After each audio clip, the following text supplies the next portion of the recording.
Broker ഒരിക്കലും തകരുന്നില്ല. Fundamental thing. എന്തുകൊണ്ടാണ്? എപ്പോഴും കമ്മീഷൻ കിട്ടി ഇങ്ങനെ സൂചിക്കുന്ന ആൾക്കാരാണ് ബ്രോക്കേഴ്സ്. അപ്പോൾ നമുക്ക് അടുത്ത ദിവസം യൂറോ കയറാൻ പോകുന്ന സ്ഥലത്തോട് കാണാം. യൂറോ അപ്രീഷിയേറ്റ് ചെയ്യാൻ പോകുന്നുണ്ടെങ്കിൽ യൂറോ യൂഎസ്ഡി ബൈ ചെയ്യും. യൂറോ അപ്രീഷിയേറ്റ് ചെയ്യാൻ ചാൻസ് ഉണ്ടെങ്കിൽ ഇപ്പോൾ എന്ത് ചെയ്യും? യൂറോ യുഎസ്ഡി ബൈ ചെയ്യും. അതല്ല യൂറോ ഇടിയാൻ ചാൻസ് ഉണ്ടെങ്കിൽ ഇപ്പോൾ യൂറോ യുഎസ്ഡി സെല് ചെയ്യും.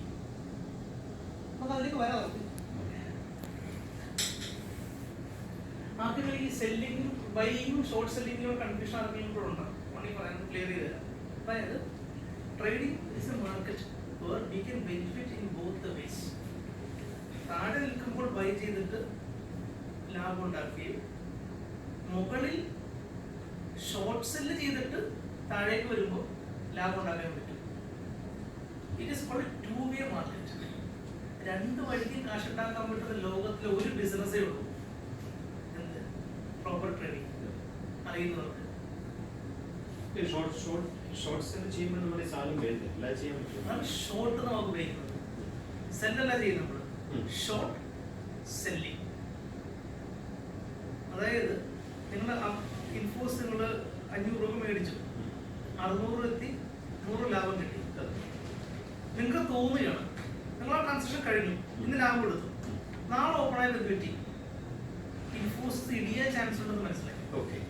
അപ്പൊ അതിനകത്ത് ഇടിയാൻ ചാൻസ് ഉണ്ട്. അപ്പൊ എങ്ങനെ ലാഭം ഉണ്ടാക്കാൻ പറ്റും? ഷോർട്ട് സെല്ല് ചെയ്യാം. അതാണ് ഷോർട്ട് സെല്ലിംഗ്. ഷോർട്ട് സെല്ലിംഗ് ഷോർട്ടാണ്. കാശ് ഷോർട്ടാണെന്ന് പറയില്ലേ? ഷോർട്ടാണ്. അതിന് സെല്ല് ചെയ്യുന്നത്. അപ്പൊ എന്ത് ചെയ്യണം? വൈകിട്ട് കവർ ചെയ്യണം. നമ്മള് തിരിച്ച് ബൈ ചെയ്തിരിക്കണം.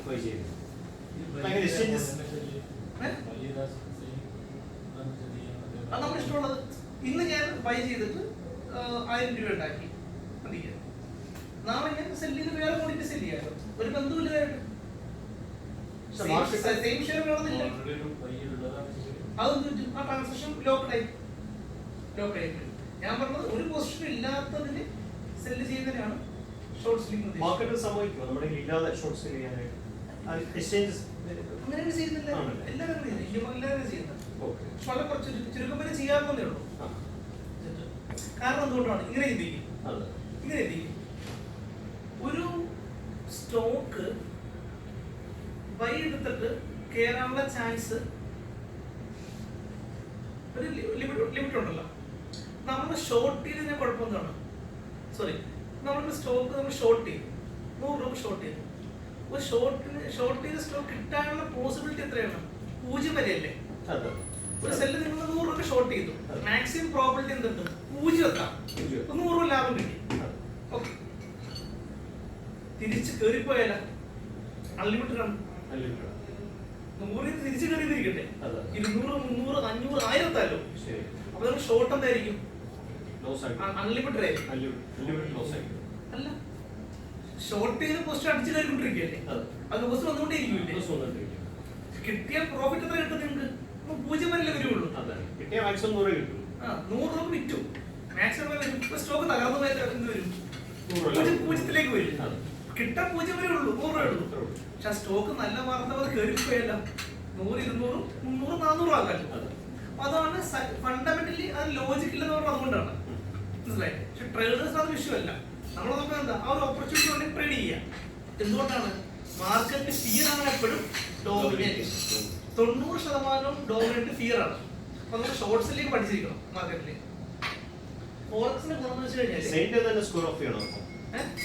ഇന്ത്യൻ മാർക്കറ്റിൽ ഫോറക്സ് മാർക്കറ്റിൽ അങ്ങനെ ഒന്നുമില്ല. ഇന്റർനാഷണൽ മാർക്കറ്റ് ആണല്ലോ. നമുക്ക് ഇന്ന് മേടിച്ചു എന്ന് വരെ ഹോൾഡ് ചെയ്യാം. നിങ്ങൾ ഇന്ന് വിറ്റു എന്ന് വരെ വേണമെങ്കിൽ ഡൗ ജോൺസ് ഹോൾഡ് ചെയ്യാം. ഞങ്ങൾ ഡൗ ജോൺസില് സ്ക്രീനോടെ കാഴ്ച കാണിച്ചു തരാം. ട്രേഡിംഗ് ഗ്രൂപ്പ് ഉണ്ട് ഞങ്ങൾക്ക്. ഞാൻ കാണിച്ചു തരാം. നമ്മൾ ഷെയ്ക്ക് എന്ന് പറഞ്ഞ ഓപ്പർച്യൂണിറ്റി നമ്മൾ പഠിക്കുന്നത് അത് നമ്മളവിടെ നിന്ന് ഷോർട്ട് ചെയ്തായിരുന്നു. ഡൗ ജോൺസ് അവിടെ നിന്ന് ഇപ്പൊ തന്നെ 10,000-4,000 പോയിന്റ് ഇടിച്ച് കഴിഞ്ഞു. നിഫ്റ്റി പൊളിയും കേട്ടോ, ഉറപ്പാടും പൊളിയും. കാരണം വെച്ച് കഴിഞ്ഞാൽ എന്താ, അമേരിക്കൻ മാർക്കറ്റ് ഒക്കെ തകർന്നുകൊണ്ടിരിക്കുകയാണ്. ഡൗ ജോൺസ് അമേരിക്കയിൽ 3 മാർക്കറ്റ്സാണ് ഉള്ളത്. എന്തൊക്കെയാണ്? ഡൗ ജോൺസ്, S&P, നാസ്ഡാക്ക്. ഇതെല്ലാം പൊളിഞ്ഞ് തകർന്നു കഴിഞ്ഞു. ഇന്ത്യൻ മാർക്കറ്റ് ഇലക്ഷൻ്റെ ഇതൊക്കെ ഉള്ളതുകൊണ്ട് ഇങ്ങനെ പിടിച്ചത് കഴിയും. എപ്പോഴും ഇമ്പാക്ട് ഉണ്ടാവാറുണ്ട്, സാധാരണ അതിന് ഡിപ്പെൻഡൻസി ഉണ്ടാവാറുണ്ട്. എപ്പോഴും കൂടുതൽ ലോങ്ങൊന്നും പോകാതിരിക്കാം ഉദ്ദേശിക്കുന്ന പോയിട്ട്. ഓക്കെ, അപ്പൊ ഫോറക്സ് മാർക്കറ്റ് രണ്ടും നമുക്ക് ചെയ്യാൻ പറ്റും, ബൈയും ചെയ്യാൻ പറ്റും, സെല്ലിങ് ചെയ്യാൻ പറ്റും.